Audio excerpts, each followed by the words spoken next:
పెద్దపల్లి జిల్లా గోదావరికని రాజీవ్ రహదారిపై CITU, IFTU ఆధ్వర్యంలో జైలు భరో కార్యక్రమం నిర్వహించారు. కేంద్ర ప్రభుత్వ కార్మిక, రైతు, ప్రజా వ్యతిరేక విధానాలు నిరసిస్తూ కార్మిక, రైతు సంఘాల ఆధ్వర్యంలో పెద్ద ఎత్తున రాస్తారోకో చేపట్టారు. నరేంద్ర మోడీ ప్రభుత్వం ప్రవేశపెట్టిన నల్ల చట్టాలను, 4 లేబర్ కోడ్లకు వ్యతిరేకంగా నినాదాలు చేస్తూ నిరసన తెలిపారు.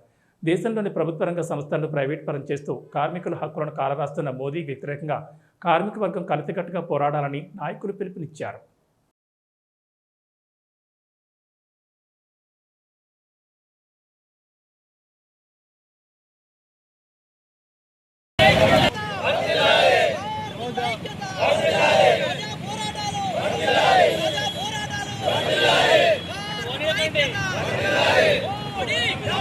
బీజేపీ ప్రభుత్వం మొండి వైఖరి రక్షించాలి. బీజేపీ ప్రభుత్వం మొండి వైఖరి రక్షించాలి.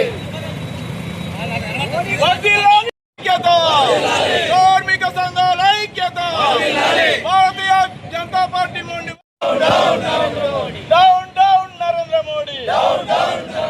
అన్ని కలెక్టర్ ఆఫీసుల ముందు, అన్ని కార్మిక సంఘాల ఆఫీసుల ముందు ధర్నాలు చేసి జైలు భరో కార్యక్రమాన్ని నిర్వహిస్తూ ఉన్నాయి. కారణం ఒకటే, రైతుల చట్టాలు మార్చి రైతులను అడ్డు విరిచిండు. కొన్ని నెలల కాంచెల్లి వాళ్ళు పోరాటం చేసి వాళ్ళ హక్కులు సాధించుకొని నరేంద్ర మోడీ తలవంచిన చరిత్ర రైతు సంఘాలకు ఉంది.